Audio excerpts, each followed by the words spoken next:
आजचा जो विधी आहे हा श्राद्ध विधी आहे.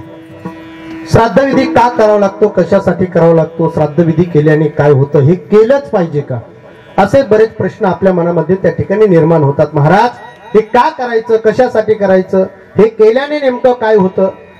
बऱ्याच वेळा काही लोक तर असं बोलतात, महाराज श्राद्ध विधी करणं म्हणजे वेळ खर्च करणं आहे, श्राद्ध विधी करणं म्हणजे पैसा खर्च करणं आहे. सगळ्या पाहुण्यांनी आपले पठोडे पटेल कामं टाकून द्यायचे, इथं येऊन बसायचं, वेळ खर्च होतो.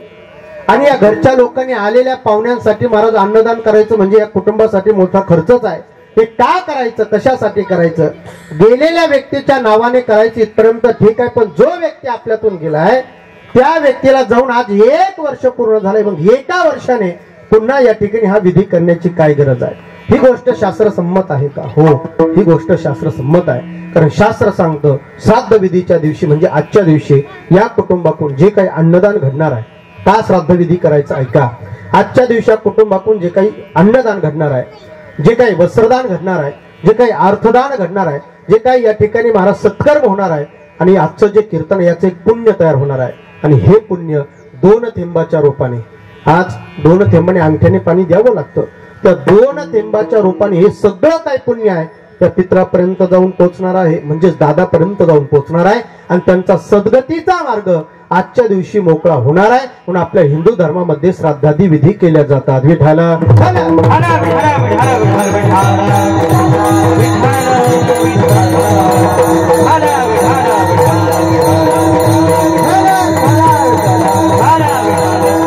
गेलेल्या व्यक्तीला त्या ठिकाणी सद्गती प्राप्त व्हावी, फक्त याच्यासाठी श्राद्ध विधी करायचा नाही.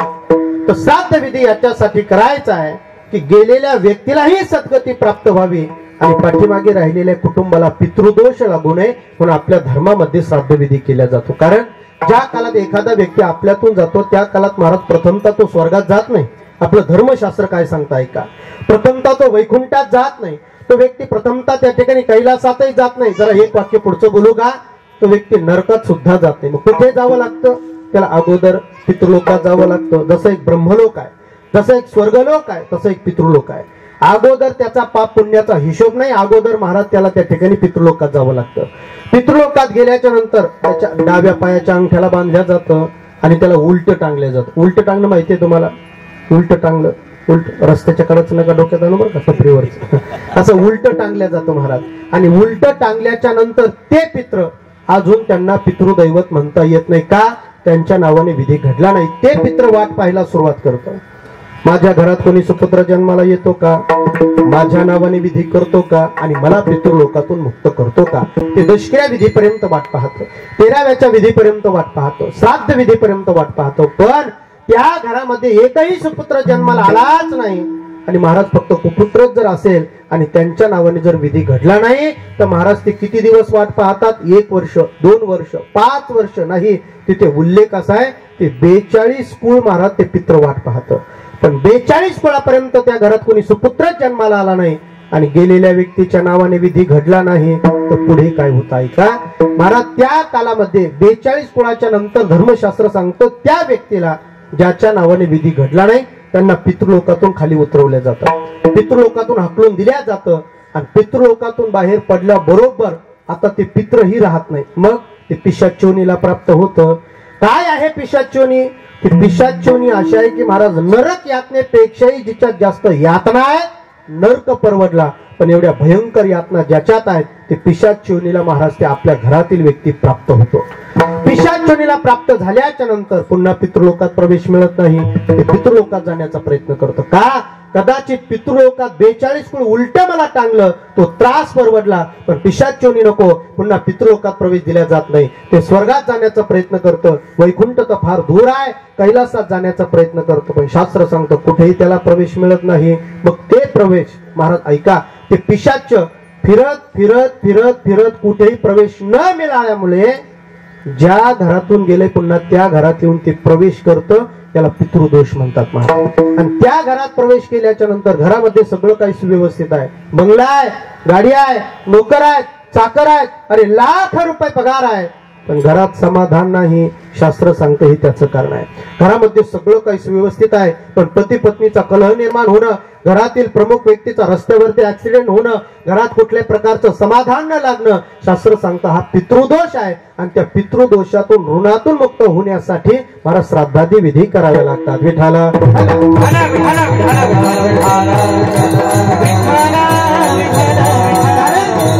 आजच्या श्राद्ध विधीने महाराज निश्चित दादांना सद्गती प्राप्त होणार आहे. आणि पुन्हा त्यांना त्या ठिकाणी महाराज कुठली गती प्राप्त न होता ते पितृदोष म्हणून आपल्या घरामध्ये त्यांचा कधी प्रवेश होणार नाही. कारण शास्त्र सांगतो पितृदोष भयंकर आहे महाराज. एक वेळेस कुलदेवतेचा कोप परवडला, एक वेळेस ग्रामदेवतेचा कोप परवडला, पण पितृदोष भयंकर आहे महाराज. का? कारण या गोष्टी आजच्या दिवशी सांगता येतात बरं का, दुसऱ्या सप्ताहाच्या कीर्तनात सांगता येत नाही. कुठलाही जीव जन्माला आला की त्याच्यावरती 3 देवतेचं ऋण आहे. पहिली गोष्ट ग्रामदेवता, दुसरी आहे कुलदेवता आणि तिसरी आहे ती पितृदेवता. ग्रामदेवता ही प्रत्येक जीवाला संतुष्ट ठेवावी लागते, कुलदेवता प्रत्येक जीवाला संतुष्ट ठेवावी लागते आणि तिसरी गोष्ट महत्वाची पितृदेवता संतुष्ट ठेवावी लागते. मग ग्रामदेवता कशाने संतुष्ट राहते? आपल्या गावात जी देवता आहे, जी ग्रामदेवता आहे, महाराज तुमच्या गावात भगवान शिव असेल तर सोमवारच्या दिवशी भगवान शिवाच्या मंदिरात गेलं पाहिजे, हात जोडले पाहिजे आणि त्या भगवंताच्या समोर नतमस्तक होऊन महाराज आपला प्रपंच व्हायलाच पाहिजे, मागितला नाही पाहिजे बरं. त्याने ग्रामदेवता संतुष्ट राहते. 8 दिवसातून आपल्या गावात देवीचं मंदिर असेल मंगळवारच्या दिवशी गेलं पाहिजे, आपल्या गावात पांडुरंगाचं मंदिर असेल बुधवारच्या दिवशी गेलं पाहिजे, आपल्या गावात दत्तप्रभूंचं मंदिर असेल गुरुवारच्या दिवशी आपण गेलं पाहिजे, जातो आपण देवगडला.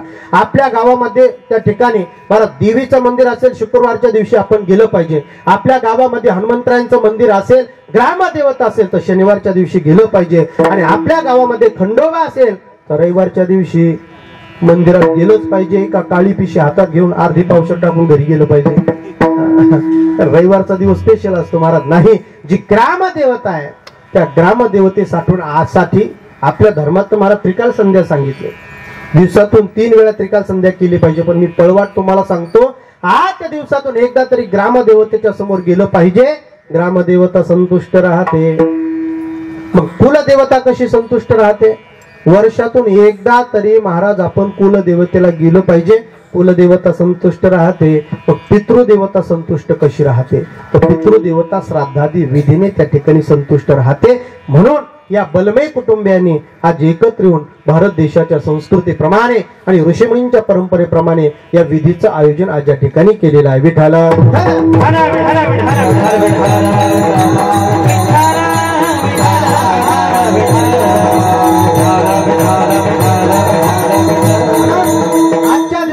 जे काही सत्कर्म या कुटुंबाकडून घडणार आहे, वस्त्रदान असेल, अन्नदान असेल, अर्थदान असेल, याचं एक सत्कर्म हे पुण्य या कीर्तनाच्या रूपाने दादांपर्यंत जाऊन पोहोचणार आहे. त्यांचा सद्गतीचा मार्ग निश्चित मोकळा होणार आहे. आणि म्हणून आज कीर्तनाकरता जो अभंग निवडलाय तो शांती ब्रह्म एकनाथ महाराजांचा आहे. का? कारण आपल्या शेजारीच दत्तप्रभूंचं असणारं देवस्थान आहे, बाबांचं त्या ठिकाणी निवासस्थान आहे. कारण आम्ही आता बाबांच्या दर्शनाला त्या ठिकाणी जाऊन आलो. कारण तिथे गेल्याच्या नंतर महाराज जी प्रसन्नता आहे ती मला असं वाटतंय दुसरीकडे कुठे गेल्याच्या नंतर नाही. ज्या काळात आम्ही वेशीच्या आत प्रवेश केला, बाबा तो दूर आहेत पण तिथलं सगळं काही परिसर फक्त नजरेने पाहिला, सगळं काही विसरलो महाराज. हा, चिंता विसरते. का विसरते? कारण तिथे एक साधूची ताकद आहे, कारण तिथे दत्तप्रभूंची ती ताकद आहे. महाराज त्या ठिकाणी दत्तप्रभूंचं दर्शन घेतलं, सिद्धेश्वरांचं दर्शन घेतलं, किसनगिरी बाबांचं दर्शन घेतलं. 9:30 वाजता आम्ही तिथे गेलो होतो. पण बाबांना बाहेर येण्यासाठी थोडा वेळ होता. 9:45 वाजले, 10 वाजले. इकडून फोन चालू झाले, महाराज कीर्तना लवकर आलं पाहिजे.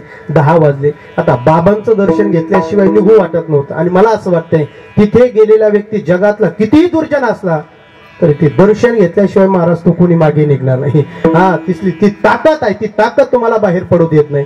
10:15 वाजले. आमचे संत सेवक पठाडे बाबांनी सांगितलं आता बाबा तिथे किसनगिरी बाबांचं अगोदरपासून बाबांपासून त्या ठिकाणी सेवा करतायत. बाबांचा स्वयंपाक असेल, बाबांचे कपडे असतील, बाबांची सेवा असेल.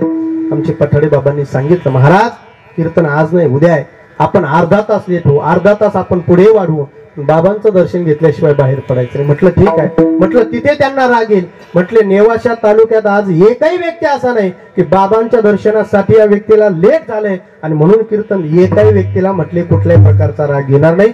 इथे आल्याच्या नंतर तुमचा एकाचाही चेहरा मला तसा वाटला नाही की महाराज फार वेळ झाला हो, उशिरा आले हो. आता कधी जेवायचं, म्हणजे कीर्तन कधी व्हायचं, असं. पण असं बाबांबद्दल आपली त्या ठिकाणी मोठी श्रद्धा आहे आणि त्या निमित्ताने नाथबाबांचा अभंग आज या ठिकाणी चिंतन करता निवडलाय. अभंग फार गोड आहे. नाथ महाराज आजच्या अभंगातून एक छोटासा संदेश देत आहेत. प्रत्येक जीवाचं कल्याण व्हावं नाथबाबा असं म्हणतात. जर वाटत असेल ना तर आपल्या जीवनामध्ये भगवत नामचिंतन केलं पाहिजे.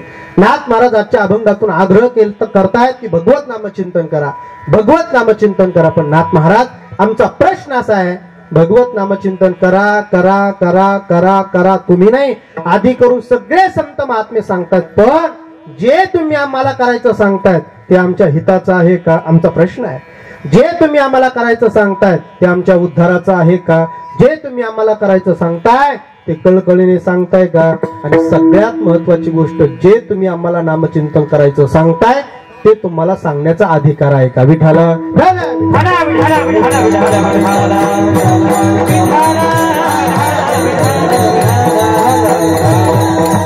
नाथ बाबा सांगतायत की बाबा हो, जीवाचं कल्याण ज्या भगवत नामचिंतनाने होणार आहे ते नामचिंतन मी तुम्हाला करायचं सांगतोय, त्याच्यात तुमचं हित निश्चित आहे. हित ते करावे देवाचे चिंतन, देवाचे चिंतन, देवाचं चिंतन करा, तुमचं हित आहे. मी जे काही तुम्हाला सांगतोय त्याच्यात तुमचा उद्धार आहे. कारण या कलियुगामध्ये भगवत नामचिंतन वाचून आता उद्धार नाही, कलियुगी उद्धार हरीच्या नामे, कलियुगी उद्धार हरीच्या नामे, कलियुगी उद्धार हरीच्या नामे, कलियुगी उद्धार. सकळांची येथे आहे अधिकार, सकळांची येथे आहे अधिकार, सकळांची येथे आहे अधिकार, सकळांची येथे आहे अधिकार, कलियुगी उद्धार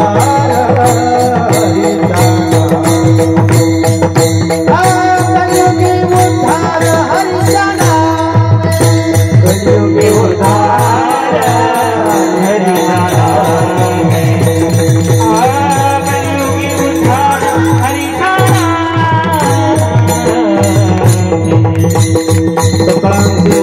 आहे अधिकार, कलियुगी उद्धार हरीच्या नामे.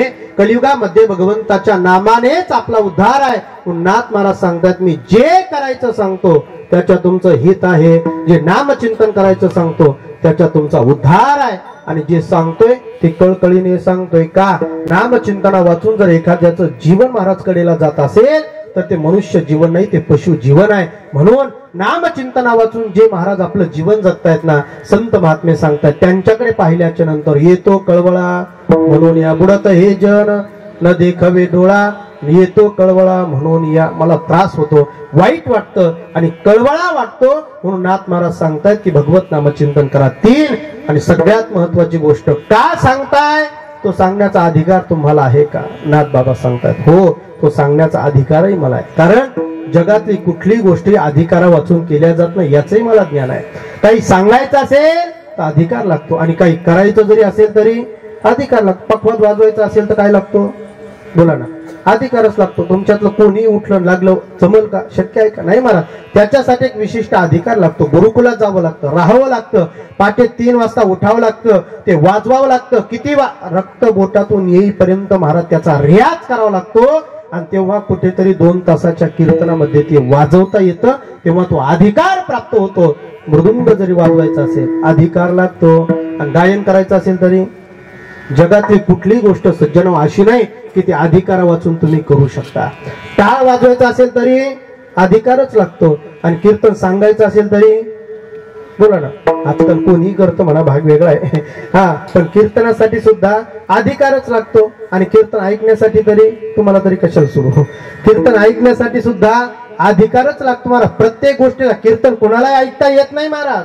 हा, कीर्तन ऐकण्यासाठी एक विशिष्ट अधिकार लागतो. जो व्यक्ती श्रवण करतोय, शास्त्र सांगतं श्रवण करणारा व्यक्ती श्रोता, माझे ज्ञानोबराय सुद्धा सांगतात तो श्रोता नाही, तो कीर्तनात बसल्याच्या नंतर प्रभू तुम्ही महेशाची मूर्ती, साक्षात भगवान शिव आपल्या समोर बसलेले असतात. मग भगवान शिव जर म्हटलं तर त्याच्यासाठी काही बंधन आहेत महाराज. श्रोता म्हटलं की त्याच्याकडे विवेक असावा, कीर्तन कोणाला ऐकता येत नाही. श्रोता म्हटलं की त्याच्याकडे वैराग्य असावं, त्याच्याकडे शम असावा, दम असावा, उपरती असावी, समाधान असावं, तितिक्षा असावी आणि त्याच्यानंतर मुमुक्षुत्व.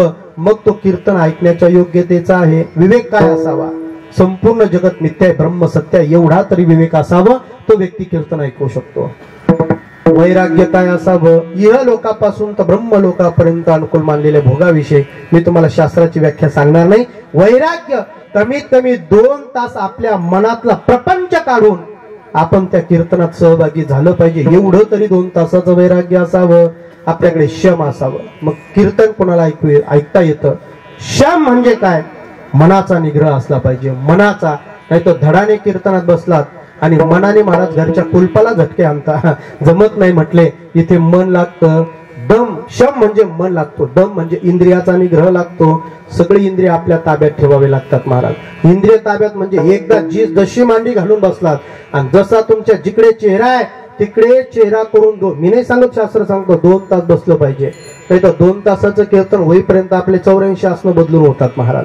जमत नाही, इंद्रियाचा निग्रह लागतो. आता ज्याचे पायच दुखतात, गुडघेच दुखतात, पाठच दुखतात, पण तरी कीर्तनात येतात, त्यांना धन्यवादच आहेत महाराज. बदललं तरी काही हरकत नाही. पण शास्त्र सांगतं शम असला पाहिजे, मनाचा निग्रह.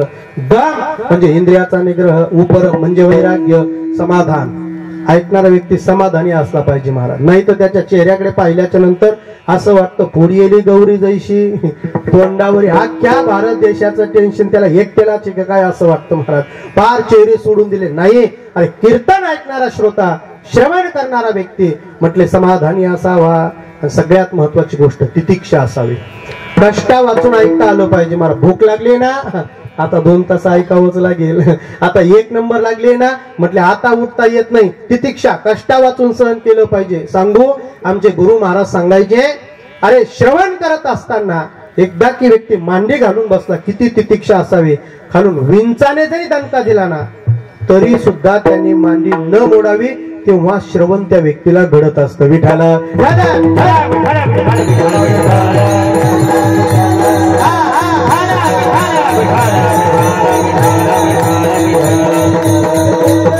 कीर्तन ऐकण्यासाठी महाराज त्या ठिकाणी अधिकारच लागतो. तसं कीर्तन करण्यासाठी सुद्धा अधिकार लागतो. जो कीर्तन करणारा वक्ता आहे तो श्रोत्रिय असावा, तो ब्रह्मनिष्ठ असावा आणि तो कृपाळू असावा. हे 3 असणारे गुण त्या व्यक्तीच्या ठिकाणी ऐकावे, असावेत. आणि तर शास्त्र सांगतं त्यांच्याबद्दल त्या ठिकाणी श्रवण करावं आणि त्या वक्त्याने कीर्तन करावं. तो श्रोत्रिय म्हणजे शास्त्राची जाण असावी, तो ब्रह्मनिष्ठ, भगवंताविषयी प्रीती असावी.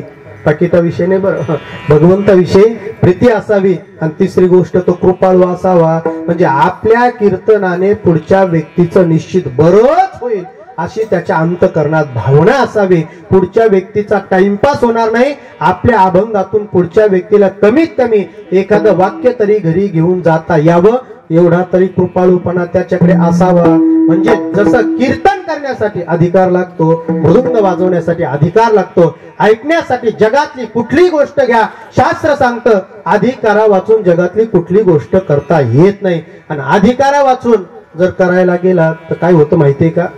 काय होतं? एक धोबी होता महाराज आणि त्या धोब्याकडे गाढव होतं. गाढव माहितीये तुम्हाला सर्वांना? गाढव, गाढव शेजाऱ्याकडे नका पाहू, इकडं पहा, म्हणजे मी गाढव असं नाही. गाढव सर्वांना माहितीये मला. त्या धोब्याकडे गाढव होतं, एक कुत्रा होता. आता धोबी म्हटल्याच्या नंतर, परीट म्हटल्याच्या नंतर त्याचं काम काय हो? कपडे धुणं. रोज गावात त्या गाढवासोबत महाराज त्या ठिकाणी फिरावं, सगळे गावातले कपडे एकत्र करावे, त्या गाढवाच्या पाठीवरती टाकावेत. नदीवरती, नदी जवळच आहे ना आपल्याला, नदीवरती जावं. तिथे गेल्याच्या नंतर सगळे काही कपडे धुवावेत, ते ओले कपडे गाढवाच्या पाठीवरती टाकावेत. घरी यावं, कुत्र्याने त्यांच्यासोबत यावं, सगळे कपडे वाळत घालावेत आणि वाळत घातल्याच्या नंतर, वाळल्याच्या नंतर त्या गाढवाच्या पाठीवर टाकावेत आणि ज्याचे त्याचे नेऊन द्यावेत. रोजची दिनचर्या होती. ऐका, एक दिवस प्रसंग असा घडला. अधिकार कशासाठी लागतो? प्रसंग असा घडला, सकाळी पहाटे 3 वाजता तो मालक आणि गाढव उठले, सगळं काही आटोपलं. पहाटेच महाराज 5 वाजता सगळ्यांच्या दारात गेले, सगळे काही कपडे गोळा केले, गेले नदीवरती धुतले, घरी आले, वाळत घातले. संध्याकाळची वेळ आहे, सगळ्यांना ज्याचे त्याचे कपडे नेऊन दिले. संध्याकाळी झोपताना मालक पोटभर जेवला, गाढवालाही पोट भरून त्या ठिकाणी चारा टाकला. पण मालक एक गोष्ट विसरला. काय? कुत्र्याला भाकर टाकायची विसरला आणि मालक निवांत झोपला. त्या मालकाचं दुर्दैव महाराज, नेमकं त्या दिवशी त्याच्या घरी चोर आले. आता जसे चोर आले तसे महाराज त्या ठिकाणी चोर त्या ठिकाणी दरवाजा तोडू लागले. आता दरवाजा तोडत असताना महाराज गाढव खरबडून जागं झालं. खरबडून जागं झाल्याच्या नंतर त्याने पाहिलं आपल्या मालकाच्या घरी चोरी होते. आता चोर घर फोडणार, मालकाला मारणार, कष्टाने कमवलेलं धन सगळं काही त्या ठिकाणी जाणार. आणि गाढवाने एका व्यक्तीला शोधायला सुरुवात केली. कुणाला? कुणाला? कुत्र्याला. महाराज कुठं दिसतं का, कुठं दिसतं का, कुठं दिसतं का? निवांत महाराज त्या ठिकाणी गाढव पाहते तर ते कुत्र निवांत त्याच्या चोरांच्या पायथ्याला बसलेलं. ते गाढव तडदिशी उठलं. उठल्याच्या नंतर तडतड तडतड महाराज त्या कुत्र्याच्या जवळ गेला आणि त्या कुत्र्याला म्हणतं, का रे, काय गाढव आहेस रे? कोण म्हणतं? गाढव म्हणतं. कुणाला म्हणतं? हा, आपल्या स्वतःचं कार्य मनुष्य विसरला की गाढवाला सुद्धा आपल्याला गाढवच म्हणा. गाढव म्हणतं, काय गाढव आहेस रे? कुत्रा म्हटला, काय झालं? काय झालं म्हणून काय विचारतो? सगळे पाय एकमेकावर टाकले, दाढी त्याच्यावर ठेवली, निवांत चोराची मजा पाहतोय. अरे तो भुंकलं पाहिजे, मालकाला जागा केलं पाहिजे, त्या ठिकाणी मालकाची चोरी टळली पाहिजे. आतापर्यंत मी कष्टाने कमवलेलं सगळं काय धन आहे हे चोर घेऊन जाणार आहे, तू मालकाला जागा केलं पाहिजे, भुंकलं पाहिजे.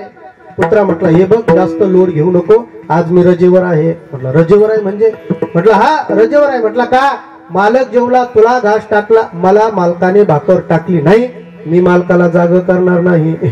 गाढव म्हटलं, ठीक आहे, आज तुला मालकाने भाकर टाकली नाही, तू मालकाला जाग करणार नाही, पण भल्या माणसा इथून पाठीमागे तर त्याची भाकर खाल्ली ना, खादल्या पिदल्याचा गरीबा गुमान काही लाज धर म्हटले, इथून पाठीमागे त्याची भाकर काढली, त्या भाकरीसाठी तरी भुंकलं पाहिजे.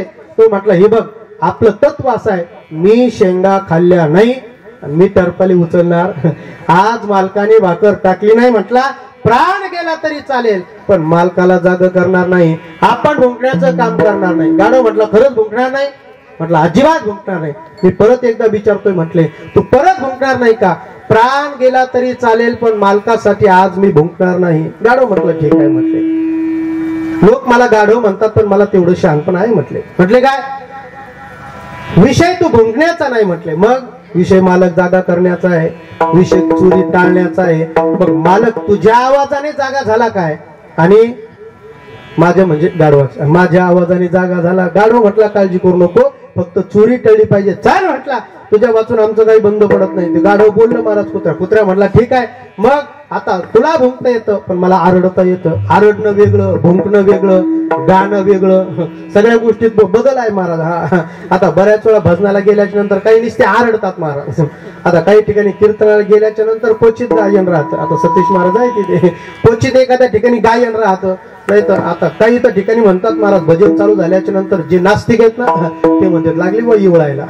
असं आहे महाराज, इवळणं वेगळं, गाणं वेगळं, ओरडणं वेगळं. गाढव महाराज त्या ठिकाणी कुत्र्याला म्हटलं, काळजी करू नको, तो भुंकलाच पाहिजे, असं काय नाही. मालक जागा तुझ्या आवाजाने झाला काय आणि माझ्या आवाजाने झाला काय? बस म्हटले, आता मालकाला जागा. ठीक आहे म्हटले, ओरड. हा म्हटले, आता ओरड, पण एक म्हटलं, 1 मिनिट म्हटले, ओरडायचंय ना. हा, अगोदर घसा साफ कर. हा, घसा साफ, अगोदर गुळ घे,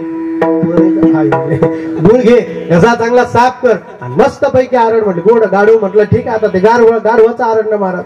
आता गाढव आरडायला लागल्याच्या नंतर ते का ईश्वर महाराज कदम यांच्यासारखा पांढरीतींचा स्वर लावून म्हणतो का? नाही ना महाराज, 7 स्वर ज्याचे संगच लागतात त्याला गाढव म्हणतात. हा की आता मी गाढवण्याने तो ओरडून दाखवला असतो महाराज.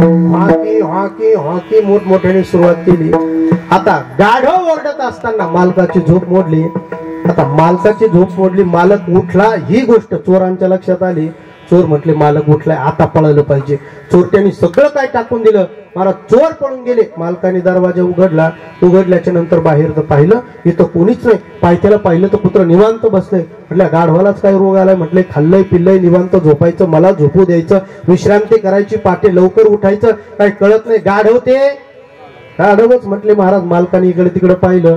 साईडला महाराज एका बाजूला मोठं काठी पडलेली होती, हातात काठी घेतली. आता गाढवाच्या जवळ, आता पुढं काय केलं असेल महाराज, असं गाढव हाणलं, असं गाढव हाणलं असं गाडव हाणलं, पाठीला केस सुद्धा शिल्लक ठेवला नाही महाराज, एवढं गाडव हाणलं. मालकाने काठी टाकून दिली, आतमध्ये गेला, दरवाजा लावला, खालीवर घातलं, निवांत झोपला.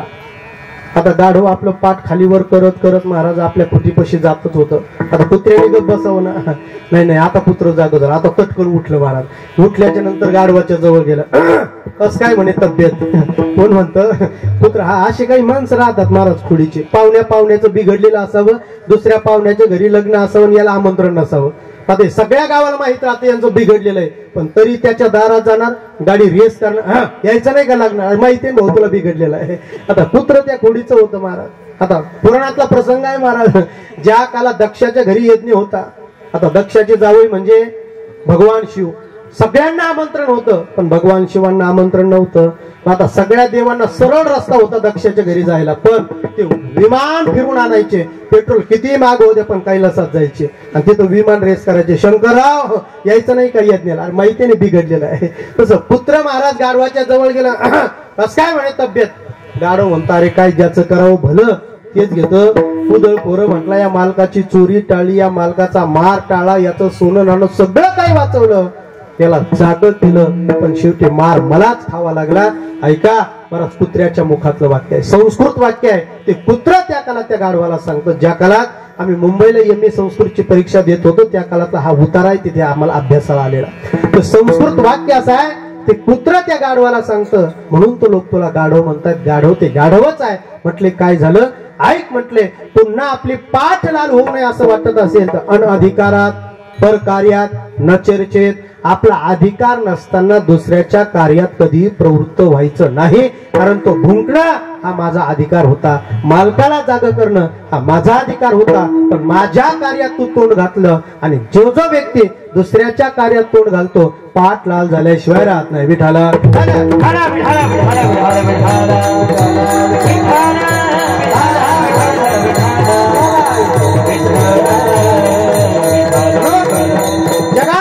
गोष्टी करण्यासाठी अधिकार लागतो. मग नाथ महाराज सांगतात, बाबा हो, मी जगाला सांगतोय की बाबा हो, तुम्ही नामचिंतन करा, भगवत नामस्मरण करा. मी काय अधिकारा वाचून सांगेल का? काय अधिकार आहे नाथ महाराज तुमचा? तुम्ही अधिकारा वाचून आम्हाला सांगणार नाही, तिथपर्यंत आम्हाला त्याचं ज्ञान आहे, पण काय अधिकार आहे? काय नाथ बाबांचा अधिकार सांगावं? ज्या नाथ बाबांच्या घरी जगाचा मालक कावडीने पाणी वाहतो, त्या नाथ बाबांचा अधिकार सांगणारे आपण कोण आहोत? ज्या नाथ बाबांच्या घरी जगाचा मालक चंदन उगळण्याचं काम करतो, त्या नाथ बाबांचा अधिकार सांगणारे तुम्ही आम्ही कोण आहोत? ज्या नाथ बाबांच्या घरी श्रीखंडाच्या रूपाने महाराज जगाचा मालक 12 वर्ष राबतो, त्या नाथ बाबांचा अधिकार सांगणारे आपण कोण आहोत? कावडीने पाणी ज्या घरी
कावडीने पाणी ज्या घरी चक्रपाणी वाहे, अनन्य भक्ती भावे निळावंदी त्यांचे पाय. जगाचा मालक ज्यांच्या घरी कावडीने पाणी वाहतो, त्या नाथ बाबांचा अधिकार आपण काय सांगावं, ऐकायचं असेल तर ऐका सज्जना हो. अधिकार नाथबाबांचा काय आहे. बीड जिल्ह्यामध्ये एक आंबेजोगाई नामक गाव आहे. नाथबाबांच्या अधिकार जेव्हा जेव्हा पुढे येतो ना तेव्हा तेव्हा हे चरित्र नाथबाबांचं सांगितलं जातं. तुम्ही कदाचित गेले असताल. बीड जिल्ह्यात आंबेजोगाई नामक गाव आहे. माझे नाथबाबा ज्या काळात पैठणहून तीर्थयात्रेसाठी निघाले, मजल दर मजल मजल दर मजल करत करत महाराज त्या ठिकाणी त्या आंबेजोगाईत पोहोचले. पोहोचल्याच्या नंतर नाथबाबांना पाहिल्याच्या नंतर तिथल्या सर्व काही लोकांनी नाथबाबांचं आदरातिथ्य केलं आणि केल्याच्या नंतर सांगितलं, महाराज तुम्ही जेवढे मोठे दत्त उपासक आहात ना, आमच्याही गावामध्ये तेवढेच मोठे दत्त उपासक साधू राहतात जसे आपल्या दारात राहतात. नाथ महाराज सांगितलं, मी दत्त उपासक आहे ठीक आहे, पण तुमच्या गावात जे साधू राहतात त्यांचं नाव काय. म्हटले दासपंत स्वामी. तेही दत्त उपासक आहेत का. म्हटले दत्त उपासक आहे. तर मला त्यांचं दर्शन होईल का. नाथ महाराज म्हटले दर्शन हीच तीर्थयात्रा आहे. देवाचं दर्शन हीच तीर्थयात्रा आहे. क्षेत्राचं दर्शन हीच खरी तीर्थयात्रा आहे. बस त्या साधूच्या दर्शनात माझी तीर्थयात्रा आता सफल होणार आहे. कारण मीही दत्त उपासक आहेत आणि तेही दत्त उपासक आहे. माझे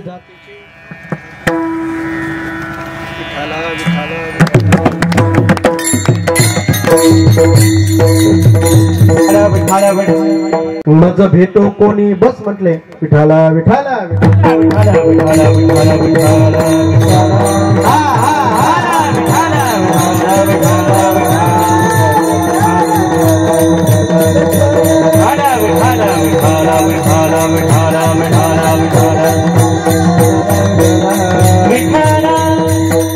साधूच्या दर्शनामध्येच खऱ्या अर्थाने त्या ठिकाणी लाभ आहे. आणि या कलियुगामध्ये जर सर्वश्रेष्ठ कोण असेल तर परमात्म्याच्या नंतर साधू थोर जाणा, साधू थोर जाणा, साधू थोर जाणा. कलियुगी नाथ बाबा सांगतायत, आता मी तीर्थयात्रेसाठी निघालोय ना, साधूचं दर्शन होणं हीच तीर्थयात्रा आहे. बस आता दासपंत स्वामींचं दर्शन घेतल्याशिवाय पुढचा प्रवास मी करणार नाही. गावाच्या बाहेर गेले. आश्रम तिथे मोठं दत्त मंदिर आहे. नाथ बाबांनी आत प्रवेश केला. शिष्य मंडळींना विचारलं, का हो दासपंत स्वामी इथेच राहतात का. म्हटले हो दासपंत स्वामी इथेच राहतात. मला त्यांचं दर्शन होईल का. म्हटले महाराज दर्शन होईल, पण थांबावं लागेल. म्हटले किती वेळ. अर्धा तास, 1 तास. म्हटले नाही. दासपंत स्वामी समोर जे दत्त मंदिर दिसत आहे ते मंदिरात गेलेले आहे. कदाचित आले तर आजही ते बाहेर येतील, नाही तर 4 दिवसही मंदिराच्या बाहेर येणार नाहीत. म्हटले का. स्वतः दत्त प्रभू त्या ठिकाणी सगुण रूपाने त्यांच्या समोर येत आहेत आणि मग त्या ठिकाणी दासपंत स्वामी त्यांचं पूजन करतायत. महाराज त्या भक्तीत त्या पूजनात एवढे काही तल्लीन होतात की कदाचित त्यांना उगवलेला दिवसही माहित होत नाही आणि मावळलेला दिवसही कळत नाही. 4 दिवस भगवंताची भक्ती करत ते मंदिरात बसतायत. महाराज अधिकच नाथ महाराजांची त्यांच्याविषयी भक्ती द्विगुणित झाली आहे. एवढी मोठी ताकद ज्यांच्यात आहे. स्वतः दत्त प्रभू ज्यांच्यासाठी महाराज या ठिकाणी काही सगळं सोडून त्यांच्या समोर उभे राहतात. आता यांच्या दर्शनाची प्रतीक्षा केली पाहिजे. कळालं. आम्ही 1 तास त्या ठिकाणी महाराजांच्या मंदिरात आज गुरुकुलात का प्रतीक्षा केली त्याच्या पाठीमागे कारण आहे. महाराज तावत कालम प्रतीक्षत. साधूच्या प्रतीक्षेमध्ये जीवाचं कल्याण राहतं. महाराज प्रतीक्षा साधूची केली पाहिजे. साधूच्या दर्शनात मोक्ष प्राप्ती आहे. साधूच्या दर्शनात साक्षात भगवंताचं दर्शन आहे. साधूचं दर्शनच तुमच्या माझ्या जीवनाचं कल्याण करणार आहे. दासपंत स्वामी मंदिरामध्ये आहेत. नाथ बाबा त्या ठिकाणी समोर गेले. त्या मंदिराकडे पाहिलं. दत्तप्रभूंचं. म्हटले दत्तप्रभूंचं मंदिर आहे. आत म्हटले जाता येणार नाही. स्वतः स्वामी आतमध्ये दत्तप्रभू आहेत. म्हटले आज येतील का महाराज माहित नाही, पण दर्शन घेतल्याशिवाय जाणार नाही. म्हटले काय करावं लागेल. आहे त्या जागेवरती मांडी घालून बसले. म्हटले महाराज तुम्ही किती वेळ जरी बसलात ना, कदाचित आले तर आज येतील, नाही तर 8 दिवसही लागतील. किती वेळ बसणार आहात. नाथ बाबांनी काय सांगावं. कारण महाराज साधू हा फक्त साधूलाच ओळखू शकतो. भक्ताचा महिमा भक्तची जाणती, दुर्लभ यागती आणि काशी. भक्त फक्त भक्तच जाणतात, दुसऱ्याला कळत नाही. नाथ महाराजांनी सांगितलं बाबा 8 दिवस नाही 15 दिवस जरी मंदिराच्या बाहेर आले नाही ना, इथून मी माझी मांडी सुद्धा मोडणार नाही. आणि सांगतो म्हटले त्या शिष्यांना सांगितलं, जोपर्यंत दासपंत स्वामींचं दर्शन होत नाही तोपर्यंत पाण्याचा घोट सुद्धा घेणार नाही. अन्न तर दूर आहे. सर्वस्वाचा त्याग केला. मांडी घातली आणि महाराज भजन चालू केलं. ज्ञानदेव तुकाराम, ज्ञानदेव तुकाराम, ज्ञानदेव तुकाराम, ज्ञानदेव तुकाराम, ज्ञानदेव तुकाराम, ज्ञानदेव तुकाराम, ज्ञानदेव तुकाराम, ज्ञानदेव तुकाराम. ज्ञानदेव तुकाराम, ज्ञानदेव तुकाराम, ज्ञानदेव तुकाराम, ज्ञानदेव तुकाराम, ज्ञानदेव तुकाराम,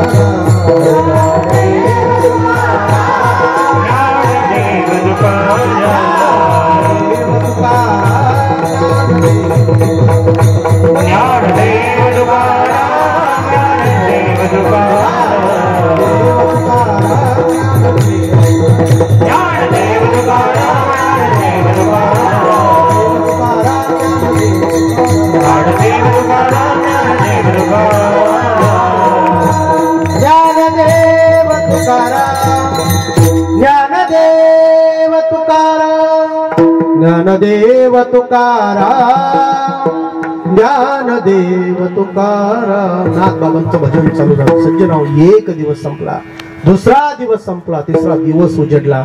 शिष्यमंडळ नाथबाबांच्या जवळ आलं. महाराज, अहो गेले 3 दिवस झाले तुम्ही पाण्याचा घोट घेतला नाही, तुमचं नामचिंतन चालू आहे. तुम्ही अंड्याचा एक घास सुद्धा घेतला नाही. आले तर कदाचित दसवंत स्वामी बाहेर लवकर येणार नाहीत. तुम्ही आता उठलं पाहिजे, तुमचं अनुष्ठान मोडलं पाहिजे, तुम्ही पोट्याला 2 घास खाल्ले पाहिजेत. सगळं शिष्यमंडळ येत होतं, नाथबाबांची विनंती करत होते. पण नाथबाबा ठाम होते आपल्या तत्वावरती. जोपर्यंत दसवंत स्वामींचं दर्शन होत नाही तोपर्यंत मी जागा सोडणार नाही, पाण्याचा घोटही घेणार नाही. तिसरा दिवस सज्जनावर संपला, चौथा दिवस उजडला. पहाटची वेळ आहे. नाथबाबांना आता जाणवू लागलं की आता दसवंत स्वामी येणार आहेत. पहाटे नाथबाबांचा काकडा चालू आहे. उठा उठा प्रभात झाली, चिंता श्री विठ्ठल माऊली, दीन जनाची सावली, ही धावूनी स्मरताची, पंढरपुरी जय भीमातटी, पंढरपुरी जय भीमातटी. उठा जागे भारे आता स्मरण करा पंढरीनाथा, भावे चरणी ठेवा माथा, चुकवी व्यथा जन्माच्या, गणदारा पुत्र जन बंधू सोय रे पिशून. उठा साधू संत साधा. काकडा चालू आहे. आता बस काकड्यातून महाराज पुढे संपून आता भोपाळ्याला सुरुवात झाली आहे. योगी या दुर्लभ तो म्या देखील असा. भोपाळी संपली. दुसऱ्या भोपाळीला अवताराच्या राशी तो हा उभा. ती भोपाळी संपली. मुका झालो वाचा गे, मुका बहिरा सगळे झाला. आता गवळणीला सुरुवात होणार. तर महाराज दरवाजा उघडला. ज्या साधूची महाराज गेली 4 दिवसापासून आपण प्रतीक्षा करतोय, महाराज दरवाजा उघडल्याच्या नंतर नाथबाबांनी त्या ठिकाणी दसवंत स्वामीकडे पाहिलं. आणि पाहिल्याच्या नंतर मुखातून महाराज ते दैदिप्यमान चेहरा, ते दैदिप्यमान तेज पाहिलं. आणि मुखातून गवळण आपोआप बाहेर पडली.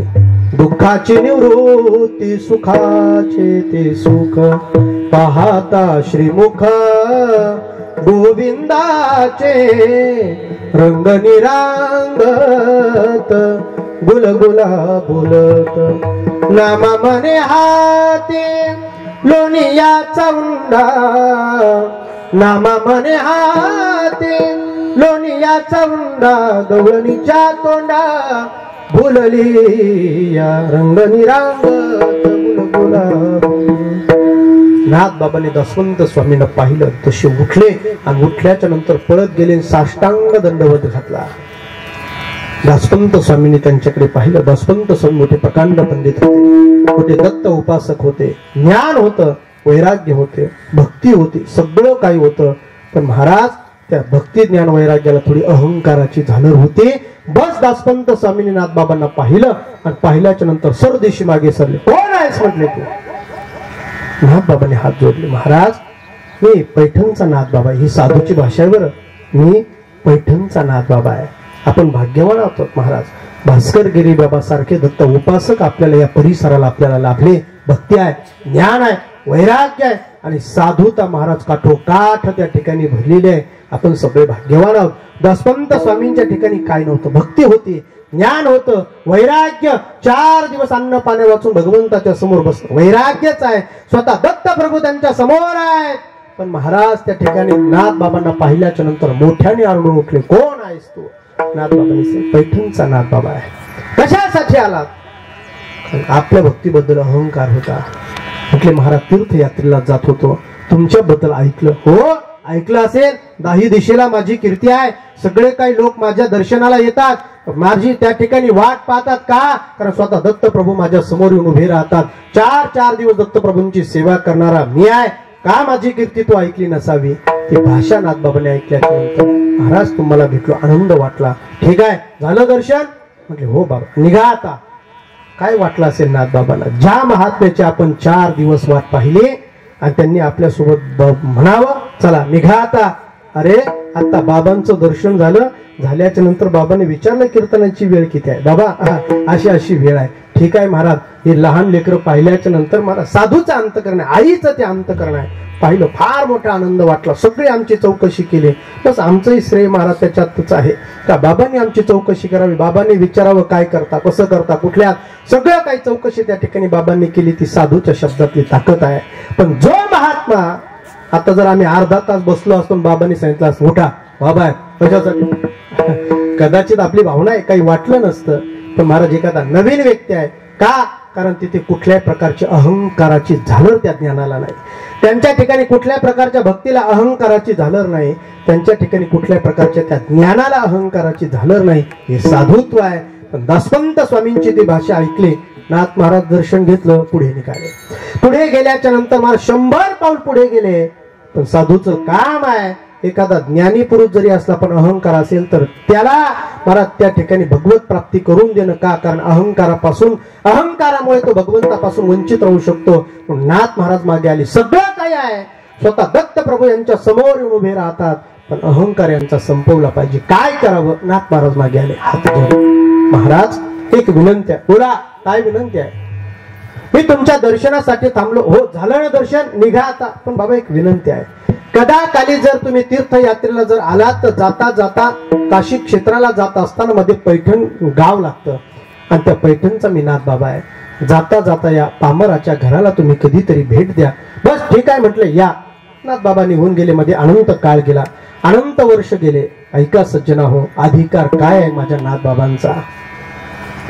समोर गेल्याच्या नंतर महाराज त्या ठिकाणी अनंत काल गेल्याच्या नंतर एक दिवस दासवंत स्वामी तीर्थयात्रेला काशीला निघाले.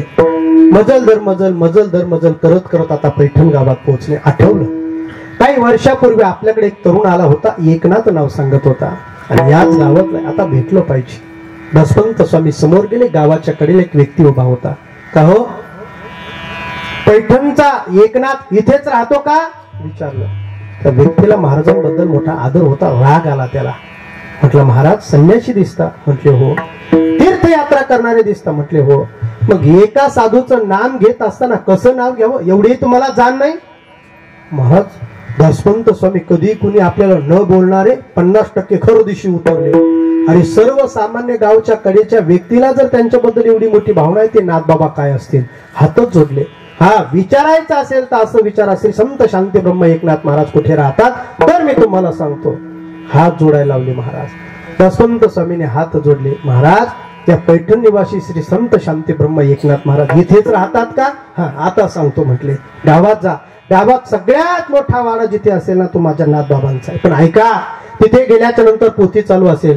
पोथीसाठी गावातले सगळे लोक एकत्र आलेले असतील. नाथ बाबा पोथी सांगत असतील. नाथ बाबांच्या एका बाजूला दैदिप्यमान पुरुष भगवान स्वतः त्या ठिकाणी चंदन उगळत असतील. पण खबरदार मध्ये जाल आणि विक्षेप कराल तर. आता त्यांनी चांगली खरडपट्टीच केली महाराज. आता नाथ बाबांची योजना असेल ती, परत त्यांनी चांगली खरडपट्टी केली. 80% तर इकडेच उतरले महाराज. पण लक्षात ठेवा, जोपर्यंत चोपदार सांगत नाही तोपर्यंत त्या ठिकाणी मध्ये जायचं नाही. त्याला विचारूनच मध्ये जायचं, पुढे जायचं नाही. तिथे कीर्तन झाल्याच्या नंतर, कथा झाल्याच्या नंतर, पोथी झाल्याच्या नंतर एका बाजूला सगळे लोक जेवायला बसतील. स्वतः नाथ बाबा त्या ठिकाणी पुरणपोळीचा स्वयंपाक करतात. तो पुरणपोळीचा स्वयंपाक नाथ बाबा सगळ्या लोकांना वाढतात. मी कधीच सांगतोय, 750 वर्षाच्या पूर्वीच. अरे 750 वर्षापूर्वी लोकांनी पोथीला यावं पण माझ्या नाथ बाबांनी लोकांसाठी पुरणपोळी करावी. का? ते काय बिगर खर्चाचं होत असेल का? पण श्रीमंती एवढी होती. कारण सगळ्या संत मांदियाळीमध्ये सगळ्यात श्रीमंत जर कोण असेल तर ते नाथ बाबा आहे. नाथ बाबांची श्रीमंती फार मोठी होती. पण त्या श्रीमंतीबद्दल 1% सुद्धा आसक्ती नाथ बाबांची नव्हती. कारण एक दिवस नाथ बाबांच्या घरी 7 चोर आले महाराज. श्रीमंती असावी पण संत महात्मे सांगतात त्याच्याबद्दल आसक्ती नसावी. हाच परमार्थ आहे महाराज. चोर आले, 7 चोरांनी मोठमोठाले सोन्या नाण्याचे गाठोडे बांधले महाराज. पहाटे 3 वाजले आहेत. गाठोडा एवढं बांधलं आता जरी चोरी करायला गेला तर गाठोडे केवढं बांधावं पठडे पाटील, जेवढं उचलं तेवढंच. पण आता फुकटचं भेटलं महाराज, एवढं बांधलं एका कालात एक गाठोडं एका व्यक्तीला एका चोरला उचलता येत नव्हतं. मग आता चोरही मोठे हुशारच राहतात महाराज. चोरांनी असं ठरवलं, याने त्याला उचलून द्यायचं, त्याने त्याला उचलून द्यायचं, म्हणजे काय आपल्याला जर होणार नाही. हा पहिल्याच्या डोक्यावर दुसऱ्याने उचलून दिलं, दुसऱ्या डोक्यावर तिसऱ्याने उचलून दिलं, तिसऱ्या डोक्यावर चौथ्याने उचलून दिलं, चौथ्याच्या डोक्यावर पाचव्याने उचलून दिलं, पाचव्या डोक्यावर सहाव्या, बरोबर आहे ना, मला काय गणितले पक्क नाही बरं का, पाचव्याच्या डोक्यावर सहाव्याने उचलून दिलं, सातव्याच्या डोक्यावर महाराज त्या ठिकाणी आता उचलून द्यायचं कोणी, मोठा प्रश्न. आता ज्यांनी 6 जणांनी गाठोडे घेतले महाराज, आता जीवाचा स्वभाव आहे, स्वार्थ साधला, जगत संपलं. ते कण कण कण कण निघाली ना महाराज. आता जे 7 होतो महाराज ते अतिशय गरम झालं. तो म्हटला का रे सगळ्यांना उचलू लागलो, सगळ्यांना मदत केली, आता माझं गाठोडं उचलण्याची वेळ आली, सगळे निघून चाललात. आता चोर आहे महाराज, तो काय हरिपाठ म्हणेल का, आता मुखातून सगळ्या शिव्याच बाहेर पडू लागल्या ना महाराज, मोठमोठ्याने त्यांना शिव्या देऊ लागल्या. आता त्याला वाटलं माझं गाठोडं जात नाही ना, यांचंही बाहेर जाऊ द्यायचं नाही महाराज, मोठमोठ्याने त्या ठिकाणी आरडू लागला. आता आरडत असताना नाथबाबा पहाटे 3 वाजले होते, झोप मोडली. कोण बाहेर बोलतंय, कोण बडबड करतंय. नाथबाबा सहज बाहेर आले, बाहेर डोकले, तर नंतर कळालं आपल्या घरामध्ये मोठी चोरी झाली आहे महाराज. समोर चोर त्या ठिकाणी सोन्या नाण्याचे गाठोडेच घेऊन चालले आहेत. मग नाथबाबांनी काय करावं, जो शिव्या देत होता ना त्याच्या जवळ गेले. अरे बाबा काय करतोस, का रागवतोस, राग हा चांगला नाही, क्रोध हा चांगला नाही. अरे क्रोधाने आतापर्यंत, आता प्रवचन पाहतो 3 वाजता, कोणाला चोराला अरे क्रोध बाबा चांगला नसतो का, कारण स्वतः नाथ बाबा शांती ब्रह्म आहेत. शांतीने जे जग जिंकता येतं ते क्रोधाने बाबा जिंकता येत नाही. आमच्या सगळ्यांच्या समोर आपले बाबा हे फार मोठं उदाहरण आहे, कारण प्रेमाने त्यांनी आजपर्यंत काय नाही जिंकलं महाराज, सगळं काही जिंकलं. जिंकता येतं, बस क्रोध करू नको. तो म्हटला अहो बाबा काय क्रोध करू नको, हे सगळे समोरचे दिसते सगळे लबाड आहेत. अरे म्हणून तो चोरी करायला आलेत ना, शहाणे माणसं चांगले माणसं कुठं चोरी करतात का, लबाड आहेत म्हटले सगळे. काय झालं, यांनी सगळ्यांनी चोरी केली, सगळ्यांच्या डोक्यावर गाठोडे उचलून दिले, सगळ्यांना मदत केली, पण आता माझं गाठोडे उचलून कोण, मग एवढीच अडचण आहे ना. म्हटले हा बाबा एवढीच, एक काम करा म्हटले, मी एका बाजूने धरतो, तू एका बाजूने धर. त्या चोराने एका बाजूने धरलं, नाथबाबाने एका बाजूने धरलं, ते गाठोडे उचललं आणि चोराच्या डोक्यावर दिलं. आता चोराच्या डोक्यावर दिल्याच्या नंतर चोराला थोडा संशय आला, आता ओळखीचा नाही बाबा. म्हटले बाबा तुम्ही कोण, म्हटले चोरी कोणाच्या घरी केली, म्हटले नाथबाबांच्या घरी. तो नाथबाबा म्हटले मीच. अरे बापरे गाठोड, म्हटले टाकू नको राहू दे, हा चोरी केलीच ना. आता इथून पुढे एक लक्षात ठेव म्हटले, साधू मला चोरालाही आशीर्वाद देण्याची ताकद आहे. आता तू जे घेऊन चाललास आता ते तुझा आहेस, कदाचित त्याच्यावर माझा अधिकार नाही, जर मी उठलो नसतो तर मला ते भेटलंही नसतं. जा तुझं कल्याण होईल, पण इथून पुढे कधी चोरी करू नको, भगवत नामचिंतन कर, भगवत प्राप्ती झाल्याशिवाय राहणार नाही. चोरालाही आशीर्वाद आहे. विठाला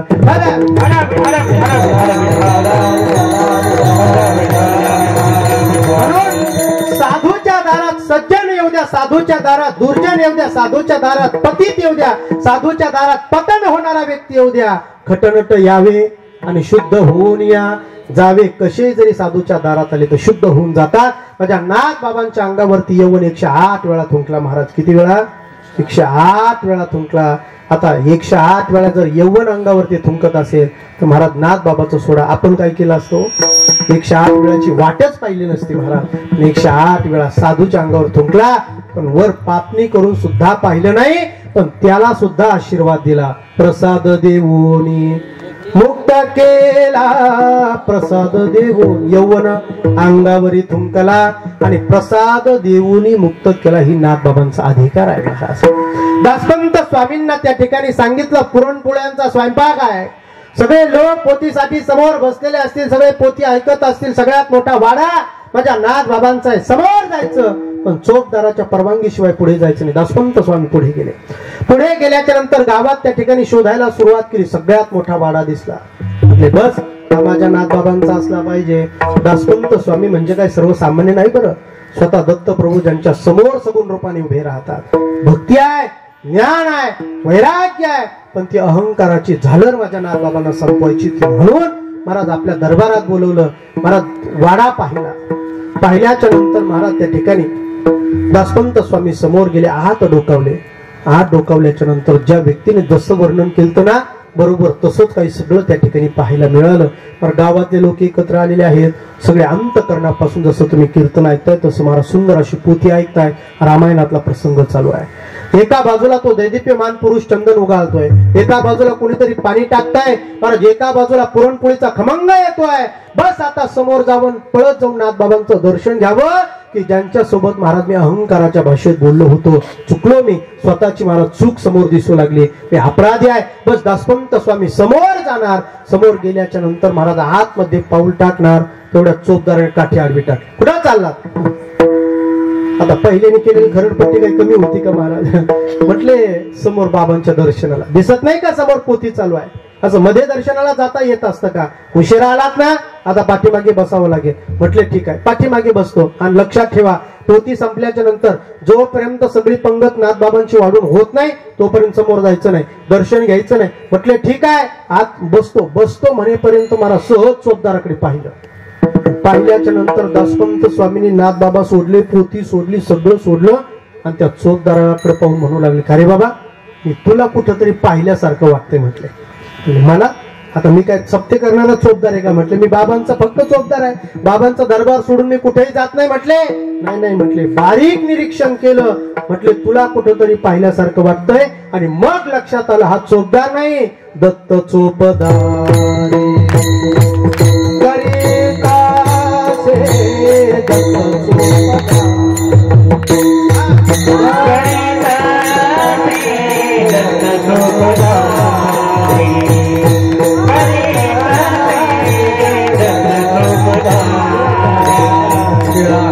देव राधे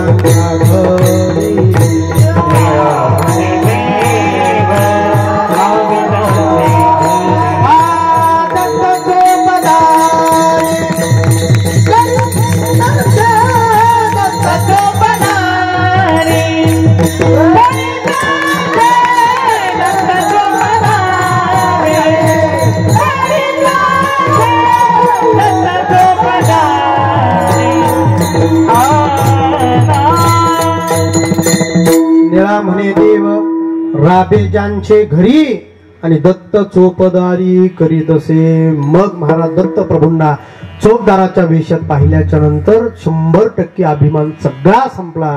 का? कारण ज्या दत्त प्रभूंच्या जीवावरती मी प्रौढी मिरवतोय, स्वतःला फार भगवत भक्त समजतोय, ते दत्त प्रभू तर नाथबाबांच्या दारात चोपदारकी करतात. सगळा अभिमान संपला. आणि संपल्याच्या नंतर महाराज समोर पळत गेले. नाथबाबांनी दर्शन दिलं. तो दैदिप्यमान पुरुष साक्षात भगवान विष्णूच्या रूपाने प्रकट झाला. आणि मागे वळून पाहिलं तर दत्त प्रभू दरवाजामध्ये उभे आहेत. का? मला याच्यासाठी सांगायचं हा नाथबाबांचा अधिकार आहे महाराज. या अधिकाराने नाथबाबा सांगतायत स्वतः जगाचा मालक माझ्या घरी पाणी भरतोय, याच्यासाठी मी काय केलं हा तुमचा प्रश्न असेल. दत्त प्रभू माझी चोपदारकी करतायत, याचा जर तुमचा प्रश्न असेल ते का करतायत याचं उत्तर माझ्याकडे फक्त एकच आहे. रात्रंदिवस भगवंताचं नामचिंतन केलं आणि त्या नामचिंतनामुळे जगाचा मालक आपलासा झाला. फक्त आपलासा नाही झाला, माझ्या घरी येऊन तो श्रीखंड्याच्या रूपाने काम करू लागला. ज्यांनी नामचिंतन केलं त्या सावता बाबांच्या घरी गेला. फक्त घरी नाही गेला, त्यांच्यासोबत खुरपू लागला. महाराज ज्यांनी नामचिंतन केला त्या चोखोबरांच्या घरी गेला. फक्त चोखोबरांच्या घरी नाही गेला तर चोखोबरांना सडलेले ढोरे उडवू लागला. ज्यांनी नामचिंतन केलं नाथ महाराज सांगतायत त्या कबीरदास महाराजांच्या घरी गेला. फक्त कबीराच्या घरी नाही गेला, त्यांना शेले बनवू लागला. कारण भगवान ज्या काळात महाराज आपल्या भक्ताकडे येतात तो कुठल्या जातीचा आहे, कुठल्या धर्माचा आहे, कुठल्या लिंगाचा आहे, कुठल्या आश्रमाचा आहे, महाराज उंच आहे का नीच आहे याचा कुठल्याही प्रकारचा विचार जगाचा मालक करत नाही. उंच नीच काही नेने भगवंत तिष्ठे भाव भक्ती देखून दासी पुत्र कन्या विदुराचे भक्षी दैत्या घरी रक्षी प्रल्हादासी चर्मरंगू लागे रोहिदासा संगे कबीराच्या मागे शिलेविन सजन कसया ऐकू लागे मांस माळ्या सावत्यास खुरपू लागे. का? याचं उत्तर फक्त नाथबाबा सांगतायत. नामचिंतन आहे. त्या नामचिंतनाने या सगळ्या संत महात्म्याने तो परमात्मा आपलासा केला. मग तुम्हालाही तो आपलासा व्हावा असं वाटत असेल तर करा रे बापानो साधन हरीचे झनी करणीचे करून.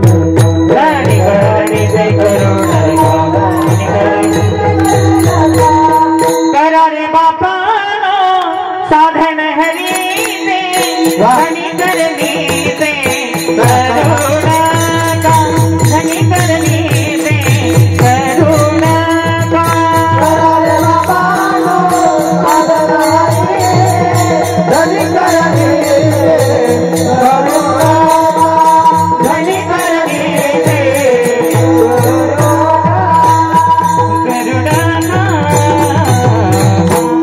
करा रे बापानो, पहिल्या चरणात महाराज ते सांगतात, करा रे बापानो साधन हरीची साधना करा. का? कारण ती हरीची साधना करून आम्हाला सुद्धा त्या ठिकाणी देवाची प्राप्ती झाली. मग तुम्हालाही व्हावं असं वाटत असेल, एकदा नामचिंतन करून पहा, तो परमात्मा येतो. महाराज कुणाकडे येतो? जो मांस विकणारा सजन कसयाई त्याच्याकडे सुद्धा येतो. तो येऊन काय करतो? हरिपाठ म्हटले नाही त्याच्या रक्ता मांसात बोलतो. नामचिंतनाची ताकद आहे महाराज. कारण सजन कसाई परधर्मी होता, मुस्लिम समाजात जन्माला आला होता, पण जगाचा मालक त्या तराजूमध्ये रक्ता मांसात शालिग्रामाच्या रूपाने लोळत होता. याचं उत्तर काय आहे? फक्त नामचिंतन आहे.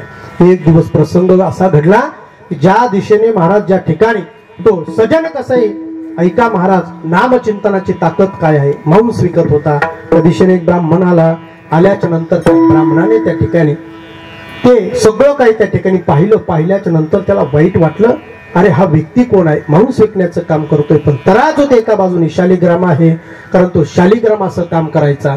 मांस विकत असताना पुढच्या आलेल्या व्यक्तीला जर अर्धा किलो पाहिजे तर त्या शालिग्रामचं वजन अर्धा किलो व्हायचं. आलेल्या व्यक्तीला ते टिंब जर 1 किलो पाहिजे तर शालिग्रामचं वजन 1 किलो व्हायचं. आलेल्या व्यक्तीला जर ते टिंब 2 किलो पाहिजे, 2 किलो घेतात का? पण मलाही माहित नाही जास्त. मग त्या शालिग्रामचं वजन 2 किलो व्हायचं. ही ताकद महाराज सज्जन कसायची होती. पण ब्राह्मणाला त्याचा राग आला.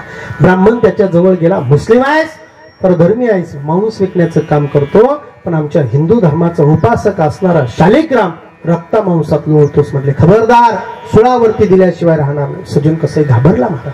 दुकानाच्या बाहेर पळत आला, हात जोडला. महाराज मला माहित नाही हा शालिग्राम आहे. तो मांस विकता विकता बस मी बाहेर गेलो, एक खडा उचलला, माझ्या तराजूत टाकला, आणि टाकल्याच्या नंतर त्या खड्याचं रूपांतर कधी शालिग्रामात झालं याचंही मला ज्ञान नाही. महाराज माफ करा. काय करू आता? मला काही शिक्षा आहे का? नाही, तो शालिग्राम देऊन टाक.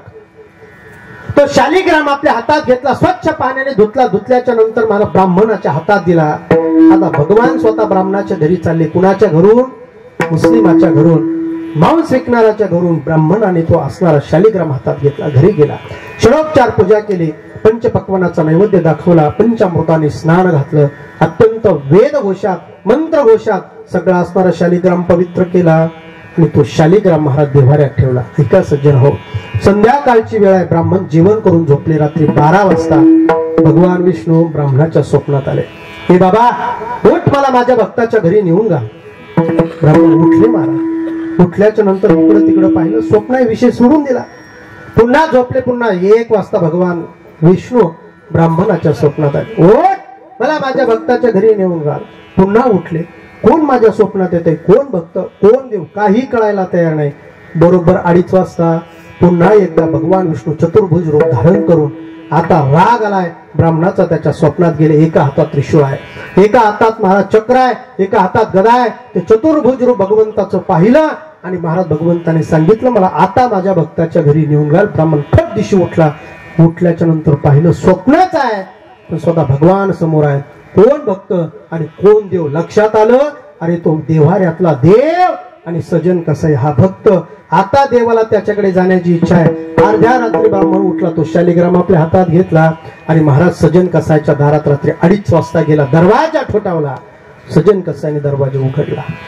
समोर सकाळचा ब्राह्मण पाहिला. आता महाराज त्या ठिकाणी सजन कसाई घाबरले. का? आता मला महाराज नक्की सुळावरती देण्याची शिक्षा सांगण्यासाठी आला असावा. पण ब्राह्मणाने एकही क्षण न जाऊ देता साष्टांग दंडवत घातला. कुणाला? सजन कसाईला. अहो महाराज असं काय करता? एक सर्वसामान्य आहे, मी मांस विकणार आहे, तुम्ही भक्त आहात. त्या काळात त्या ब्राह्मणाने सांगितलं, बाबा खरा भक्त मी नाही, खरा भक्त तू आहेस. का? कारण जगाचाही मालक तुझ्याकडे येण्याची इच्छा करतो. माझे नाथ बाबा सांगतात, करा रे बापानो साधन हरीची साधना केल्याच्या नंतर जगाचा मालक तुमची आकृती पाहत नाही, तुमची कृती पाहत नाही, तुमची स्थिती पाहत नाही. तुम्ही ज्या अवस्थेत आहेत त्या अवस्थेत तो आपलासा करून घेतो. फक्त त्याच्यासाठी एकच करावं लागतं. काय करावं लागतं? विठोबा रखुमा, जय जय विठोबा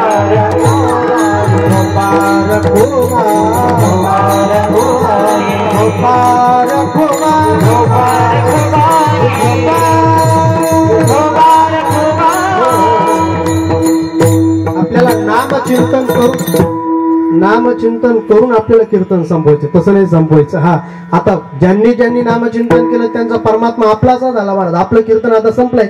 10:30 चालू झालं, घड्याळ पहा बरोबर 12:30 वाजले. तुमचा एकही मिनिट मी त्या ठिकाणी जास्त घेणार नाही. ज्यांना ज्यांना भगवंताने हात दिला ते वर हात करा. नाथ बाबांनी देव जिंकवला टाळी वाजून नामचिंतन करून. जगाचा मालक जिंकवण्याची ताकद या टाळीत आणि या नामचिंतनात आहे. म्हणून सज्जना आपण भाग्यवान आहोत. आता जानेवारी मध्ये त्या ठिकाणी साक्षात भगवंताचं त्या ठिकाणी प्राण प्रतिष्ठा अयोध्यामध्ये होणार आहे. तो परमात्मा येत असताना आपण टाळीच्या गजरेत त्याचं स्वागत करणार आहोत. त्याचं नामचिंतन एवढं करायचंय, एवढे अंतकरणापासून करायचंय, कारण तो येत असताना सुद्धा आपल्याकडे प्रेमानेच आला पाहिजे. विठोबा रखोबा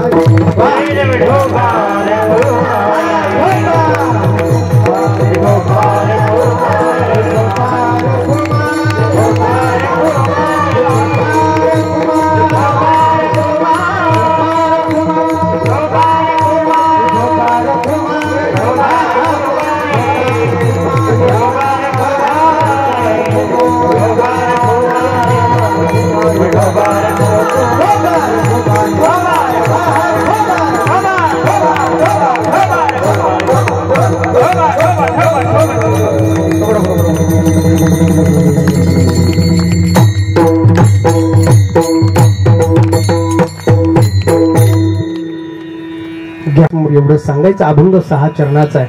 आता एक पहिलं चरण सोडायला जर आपल्याला 2 तास लागतात, तर 6 चरण सोडायला कमीत कमी 12 तास असले पाहिजे. आता 12 तास कीर्तन करायचं म्हटल्याच्या नंतर महाराज तुम्ही काही इथं बसणार नाही. आता 12 तास कोण कीर्तन करते महाराज? 2 तास कीर्तन म्हटलं तरी आपल्याला त्या ठिकाणी पण आपल्या नेवासा तालुक्यातले लोक सगळे भावनिक आहेत. आपण बाबांना त्या ठिकाणी जोडलेले माणसं आहात. निश्चितच महाराज आपण भाग्यवान आहात. ज्या नेवासा तालुक्यामध्ये ज्ञानेश्वरीचा जन्म झाला त्या तालुक्यात जन्माला येणं हे जगातलं सगळ्यात मोठं भाग्य आहे महाराज. आणि ते भाग्य नेवासा तालुक्यातील प्रत्येक व्यक्तीकडे त्या ठिकाणी आहे. तुमच्या सर्वांच्या चरणी साष्टांग दंडवत करतो. तात्पर्य एवढं सांगायचं की भगवत नामचिंतन जीवनात घडलं पाहिजे. भगवत नामचिंतन साधूची भेटही घडवतो आणि भगवत नामचिंतन भगवंताची भेट सुद्धा त्या ठिकाणी घडवतो. म्हणून नाथ बाबा आग्रहास्तव सांगतात, करा रे बापानो साधन हरीचे. पण ती साधना करत असताना एक बंधन घालतात, झणीकरणीचे करू नका. झणीकरणीचा म्हणजे सोंगा डोंगाचा परमार्थ करू नका. परमार्थ थोडा करायचा आहे, थोडे परी निरे थोडा असावा, पण परमार्थ मात्र त्या ठिकाणी माणसाचा उत्तम निश्चित त्या ठिकाणी असावा. म्हणून माझे नाथ बाबा सांगतात की परमार्थ झणीकरणीचे करू नका. झणीकरणीचा म्हणजे सोंगा डोंगाचा. बरं, हा परमार्थ करत असताना पहिली गोष्ट परमार्थ विश्वासाचा असावा, दुसरी गोष्ट परमार्थ नित्याचा असावा, आणि तिसरी गोष्ट परमार्थ हा त्या ठिकाणी महाराज दोष रहित असावा. मग तो थोडा जरी असला तरी तो परमात्मा आपलासा झाल्याशिवाय राहत नाही. पहिली गोष्ट विश्वास असावा. किती विश्वास असावा? मुखी नाम हाती मोक्ष, ऐशी साक्ष बहुतांची. मुखाने नामचिंतन केल्याच्या नंतर तो मोक्ष माझ्या हातात असेल हा विश्वास असावा. दुसरी गोष्ट नित्यता, रोज भगवंताचं नामचिंतन करावं. आणि तिसरी गोष्ट निर्दोषता असावी. दोष रहित परमार्थ असावा, नाही तर आपल्या परमार्थात बऱ्याच वेळा चुका घडतात महाराज. परमार्थात दोष असेल तर तो परमार्थ आपल्या सोबत येत नाही, त्याचं पुण्य प्राप्त होत नाही. दोष रहित परमार्थ असावा महाराज. काय घडलं? सकाळची वेळ होती, नळाला पाणी सुटलं. आता नळाला पाणी आल्याच्या नंतर बाईसाहेबांनी हांडा उचलला आणि पाण्याला निघाल्या. आता पाण्याला जात असताना महाराज नंतर लक्षात आलं चुलीवरती दूध ठेवलेलं आहे. आता पाण्याकडे जावं तर दूध होतं जाते. बरं, दुधाजवळ थांबावं तर नळाचं पाणी जाते. धर्मसंकट उभं राहिलं. काय करावं? इकडे जावं की इकडे जावं, इकडे जावं की इकडे जावं. पण महाराज इकडे तिकडे पाहता पाहता तिचं सहज कोपऱ्यात लक्ष गेलं. लक्ष गेल्याच्या नंतर कोपऱ्यात महाराज त्यांचे महाशय आपले ते असणारे नवरोबा पूजा करत होते. आता पूजा करताना पाहिल्याच्या नंतर तिला वाटलं आता तसे दुधाकडे लक्ष ठेवायला कोण नाही, हा बाबा तसाही मोकळाच बसलाय. तिने आवाज दिला, ऐकलं का? म्हटले काय? चुलीवरती दूध ठेवलं, मी जरा पाणी घेऊन येते, तिकडे दुधाकडे लक्ष ठेवा, कुत्रा मांजर येईल, दूध ओतू जाईल. तो म्हटला अगं असं काय करते, मी पूजेला बसलोय, मला उठता येणार नाही, मला काही बोलता येणार नाही, कुत्र मांजर आल्याच्या नंतर काय करायचं? तुम्ही सांगितलं कळतं ना. आता बायकोचं ऐकावं लागतं महाराज. बायकोचं संन्याशी काय सगळे बोला ना. बायकोचं ऐकावं लागतं ना महाराज. बस महाराज त्या ठिकाणी आता बायकोने एवढा दम दिल्याच्या नंतर म्हटलं ठीक आहे, जाई तू पाण्याला, मी दुधावर लक्ष ठेवतो. आता देवपूजा करत असताना अगोदर तरी मंत्र म्हणत होता महाराज. आता बायकोचा सगळा महाराज जसं शब्द बाहेर भयंकर पडत होते, देव चोळत होता. पण तेवढ्या दुधाकडे एक मांजर आली. आता दुधाकडं मांजर आलेली पाहिल्याच्या नंतर आता उठता येईना, बोलता येईना, काय करावं, पण तरी नाईलाज होता महाराज. देवपूजापेक्षा धाक जास्त कोणाचा? आता बोलले वा कोणाचा? बायकोचा ना महाराज. मांजर पाहिल्याच्या नंतर म्हटला थीर थीर थीर. आता मांजर काय हटायला तयारच नाही ना महाराज. मांजर मोठी कट्टरवादी होती, ती काही पक्ष सोडणारी नव्हती महाराज. बस महाराज त्या ठिकाणी मांजर पुढे चालली. आता हा रंगना चोळतच होता महाराज. आता मांजर पुढे गेली. आता यांनी विचार करावा ना, आपल्या हातात देव आहे महाराज. जशी मांजर पुढे गेली, आता पातेल्यात तोंड घालणार. याच्या लक्षात आलं, जर या मांजरीने पातेल्यात तोंड घातलं तर दुधाला गेलेली पाण्याला गेलेली मांजर मला सोडणार, हे फक्त त्याला माहित होतं महाराज. आता काय करावं, गडबडला ना गडी महाराज. बस मांजर दुधात तोंड घालणार, पण जसा रंगणात धरला तसा भार दिशी फेकून मारला. आता जसा रंगणात फेकून मारला तसा महाराज रंगणात पातेल्यातून दूध चुली. तुम्हाला सांगतो काहीच राहिलं नाही. देवपूजा गेली, देवही गेला, दूधही गेलं, सगळं काही गेलं. आता बायको पाणी घेऊन आली. आता दूध सांडलेलं पाहिल्याच्या नंतर काय केलं असेल ते मला विचारू नका, सगळ्याला त्याचा अनुभव आहे. मला सांगायचं, आपली जी पूजा आहे महाराज ती दोष रहित असावी, पूजेत योग्यता असावी, पूजेमध्ये त्या ठिकाणी विकृतपणा नसावा. म्हणजे नामचिंतन करावं ते थोडं करावं. वेळ 24 तास भगवंताने आपल्याला एका दिवसाचे दिलेत ना. 24 तासातले महाराज 24 तास त्या ठिकाणी 23 तास वर अर्धा तास घ्या, 23.5 तास प्रपंचासाठी द्या, पण सकाळचा अर्धा तास तरी आपण भगवत पूजेसाठी दिला पाहिजे. कारण त्या परमात्म्याने एवढा अनमोल देह आपल्याला दिला. देवे दिला देह भजना गोमटा, भजनासाठी दिलाय. पण 24 तास नाही ना, अर्धा तास तरी त्याचं नामचिंतन केलं पाहिजे. ज्ञानेश्वर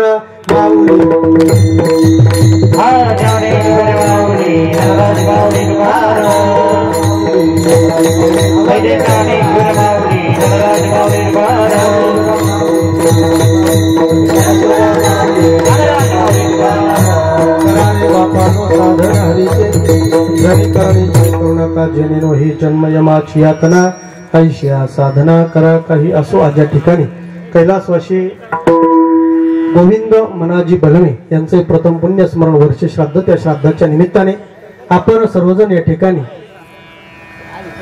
राहू दे 2 मिनिटं थांबा. श्राद्धाच्या निमित्ताने हा कडक सुरुवात टाळकऱ्याने घालायची. श्राद्धाच्या निमित्ताने आपण सर्वजण या ठिकाणी दादांना आदरांजली समर्पित करण्यासाठी एकत्र आलेलो आहोत. आणि त्या निमित्ताने येण्याचा योग प्रसंग ज्यांच्या माध्यमातून प्राप्त झाला असे असणारे आमचे थोरात पाटील, ज्यांचा मुलगा आमच्याकडे त्या ठिकाणी वारकरी शिक्षण संस्थेमध्ये शिक्षण घेतोय, असणारे आमचे थोरात पाटील यांच्या माध्यमातून आज या ठिकाणी येण्याचा योग प्रसंग प्राप्त झाला. वांबुरीला आमची संस्था आहे. एक 80-85 विद्यार्थी त्या ठिकाणी वारकरी संप्रदायाचं शिक्षण, आपल्या परिसरातले सुद्धा त्या ठिकाणी बरेच विद्यार्थी आहेत. आपले बोधेगावचे आमचे पठाडे महाराज असतील, त्यांचे चिरंजीव सुद्धा आमच्याकडेच आहेत. मडकीचे आमचे लोंढे पाटील असतील, त्यांचे चिरंजीव आहेत. आमचे थोरात पाटील, त्यांचे चिरंजीव आमच्या संस्थेत या ठिकाणी आहेत. अतिशय गोड असे मुलं आहेत, अतिशय गोड अभ्यास करणारे आहेत. आणि त्या माध्यमातून, या पालकांच्या माध्यमातून आज या ठिकाणी येण्याचा योग प्रसंग प्राप्त झाला. मी या थोरात कुटुंबियांनाही फार मोठे धन्यवाद देतो की त्यांनी या ठिकाणी अट्टहासपूर्वक, प्रयत्नपूर्वक आम्हाला या ठिकाणी आमंत्रित केलं आणि संपूर्ण मायबाप सज्जनाचं या ठिकाणी दर्शन झालं. कीर्तनाच्या निमित्ताने मृदुंगाचार्य असतील, आमचे गायनाचार्य असतील, परमपूज्य परमादरणीय आमचे परमस्नेही सतीश महाराज धनगर महाराज आपल्या निवासी तालुक्यातलेच आहेत. महाराज या ठिकाणी कार्यक्रमासाठी उपस्थित आहेत. त्याच पद्धतीने मृदुंगाचार्य लोणीहून आमचे महाराज या ठिकाणी आलेत. आमचे कुबेर महाराज असतील, त्यांनाही धन्यवाद देतो. त्याच पद्धतीने आमचे गौरव महाराज असतील, इकडून गायनाचार्य, आता गायनाचार्य एकही भेटत नाही, आज 4 आहेत. आमचे पलू महाराज असतील, आमचे झरे महाराज असतील, त्याच पद्धतीने इकडे तवले महाराज असतील, महाराज मंडळी या ठिकाणी आहेत. आमच्या ज्ञानाई वारकरी शिक्षण संस्थेतले असणारे संपूर्ण बालगोपाल वृंद आहेत. मी त्यांना या ठिकाणी धन्यवाद देतो. जाता जाता पुनश्च एकदा दादांना आदरांजली समर्पित करतो. भगवंताच्या चरणी प्रार्थना करतो की भगवंता, आजच्या दिवशी केलेली कीर्तन रूपी सेवा असेल, अन्नदान असेल, वस्त्रदान असेल, ज्ञानदान असेल, तुझ्या चरणी समर्पित करतो. आमच्या दादांना तुझ्या चरणाजवळ स्थान दे, ही भावपूर्ण आदरांजली समर्पित करतो आणि थांबतो. विठ्ठल जय जय.